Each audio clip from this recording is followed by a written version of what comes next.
జనవరిలో దావోస్ పోయారు. You are misled by your officers. Kindly make sure this does not happen again. Another thing I would like to point out, Sridhar Babu garu, ఏం జరిగిందంటే 22 April, I'll send this to you, sir. I'll send this to you. 22 April 2022, April 22, JSW Neo Energy, ఆ company 1500, ఇది government of తెలంగాణలో ఆనాడు కేసీఆర్ గారు ముఖ్యమంత్రిగా ఉన్నారు, April 2022. I'll share it with my friend Akbaruddin Owaisi Saab also. This is the report. This is a tweet. I also shared my doubts. Absolutely. You shared your doubts. I'm glad I was able to, sir. JSW Energy. ఇది వాళ్ళ tweet sir, ఇది మనది కాదు, పత్రికలు కాదు, ఇంకేవాళ్ళు కాదు. Jindal steel వాళ్ళు చేసిన ట్వీట్ ఇది. సజ్జన్ జిందాల్ గారి కంపెనీ ఇది. 1500 మెగావాట్ల కెపాసిటీతో 9500 కోట్ల పెట్టుబడి తెలంగాణలో పెడుతున్నామని ఏప్రిల్ 22లో అనౌన్స్ చేసిన పెట్టుబడి ఇది. మళ్ళా దాన్నే మీరు దావోస్ పెట్టుబడిగా రెండోసారి చూపెట్టి, జయేష్ రంజన్ గారు కూడా ఉన్నారు ఈ ఫోటోలో, నేను వారికి పంపిస్తాను, దయచేసి మరి మంత్రి గారు చూసుకోవాలని చెప్పి నేను కోరుతాను. ఇది మళ్ళీ అంటే 40,000 కోట్లలో దయచేసి నేను కోరేది 8,000 కోట్లు గోడి ఇండియా, అది బోగసు. రెండవది ఈ 9,500 కోట్లు ఆల్రెడీ ఎప్పుడో వచ్చింది, అంటే ఈ రెండు తీసేస్తే ఎంత పోయింది, 10,000 కోట్లు ఆడనే పోయింది. మిగిలింది అదాని 12,400 కోట్లు. నేను ప్రభుత్వం పాలసీ అడుగుతున్నా. రాహుల్ గాంధీ గారేమో అదాని ఫ్రాడ్ అంటాడు, మరి మీరేమో అదాని దోస్త్ అంటారు. ఓల్డ్ సిటీలో కూడా పైలట్ ప్రాజెక్ట్ ఇస్తారట, ఏందో విషయం చెప్పాలి. అదాని పెట్టుబడులను ఒక దిక్కు మీరే అంటున్నారు, మొత్తం బీజేపీకి పెట్టుబడి ఆయనే పెడతాడు.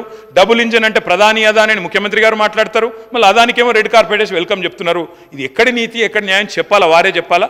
ఏ రకంగా దీన్ని రాష్ట్ర ప్రజలు అర్థం చేసుకోవాలని చెప్పి కూడా నేను కోరుతా ఉన్నా. అధ్యక్ష, నేను ఇంకొక మాట కూడా కోరుతా ఉన్నా అధ్యక్ష. రాష్ట్రంలో మీరు ఏదైతే ఫ్రీ బస్ పథకం పెట్టారో we welcome it, course we welcome it. చాలా మంచి పని, బ్రహ్మాండంగా చేయండి, ఇంకా పెంచండి బస్సుల సంఖ్య. తప్పకుండా మహిళలు తిరగాల చక్కగా.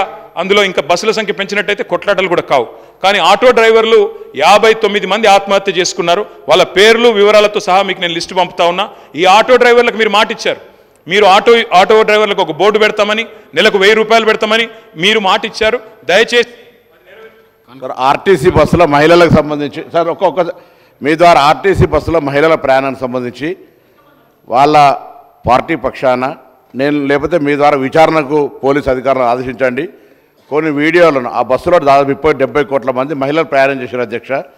కొంత మహిళలు బస్సులు అటుగానే ఎల్లిపాయలు తీసుకొని పోతుర్రని, లేకపోతే అటుగా బ్రష్ చేసుకొని పోతున్నారు, పని లేక ఊరికేనే అటుగానే తిరుగుతారనే వీడియోలు వాళ్ళ పార్టీ లేదా వాళ్ళకు సంబంధించిన సోషల్ మీడియా ద్వారా వస్తాయని వాటి మీద నేను విచారణ చేయమంటున్నా. నాకు ఇప్పుడు హుజురాబాద్ నుంచి జమ్మిగుట్ట పోతుంటే బస్సులు అటుగానే ఎల్లిపాయలు తీసుకుంటారు పోతున్నాను వీడియోలో. నేను ఎవరు చేసినా వాళ్ళు చేయకపోతే ఊరికే దొంగ అంటే మీరెందుకు భుజాలు జరుపుకుంటా ఉన్నారు?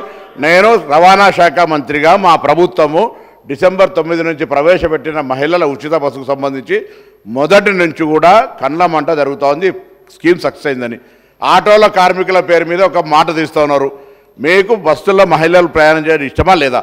వాళ్ళను అవమానపరిచినట్టుగా నేను ఇప్పుడు 70 కోట్ల మంది మహిళలు ప్రయాణం చేశారు.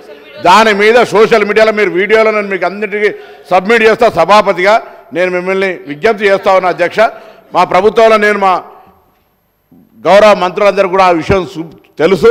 నేను అధికారులను కూడా ఈ వేదిక ద్వారా కోరుతా ఉన్నా, ఎవరెవరైతే మహిళలను అవమానపరిచే విధంగా సామూహికంగా బస్ ప్రయాణం చేసిన 70 కోట్ల మంది ఇది ఏం పనిలేక ఎల్లిపాయలు తీసుకోవడానికో బ్రష్ చేసుకోవడానికో వాటికి ఎడిపోతున్నా అంటే అట్లా ప్రయాణం చేస్తున్నా అనే విధంగా అవహేళన వీడియోల మీద చర్యలు తీసుకోవాలి.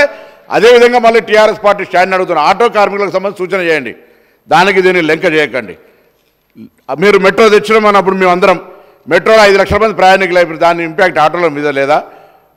ఊబరు ఓలా నచ్చినది లేదా? ఇలా ఒక పరిణామం జరిగినప్పుడు ఇంకో పరిణామం మీద ప్రభావం పడితే ఆ పరిణామాన్ని ఏ విధంగా రిజాల్వ్ చేయడానికి సూచన చేయాలి తప్ప మహిళల మీద ఏదైతే కండ్లమంట జరుగుతూ ఉందో, ప్రయాణం ఉచితంగా ఇచ్చినటువంటి కార్యక్రమం సక్సెస్ అయిందో, వాళ్ళకు సాధికారికత వస్తుందో దాని మీద ఊరికే ఏడవద్దు.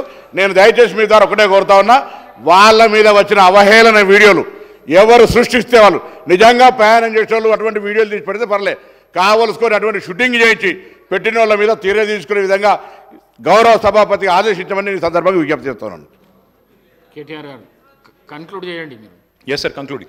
అధ్యక్ష, నేను ఏం చెప్పాను అధ్యక్ష, గౌరవ ముఖ్యమంత్రి గారు గతంలో ప్రతిపక్ష నాయకుడు మాట్లాడి రైతులు 200 మంది చనిపోయారంటే మీరు లిస్టు పంపండి, నేను వెంటనే సాయం చేస్తాన్నారు. మేము లిస్టు పంపాము, ఇప్పుడు కూడా ఇచ్చాం ముఖ్యమంత్రి గారు.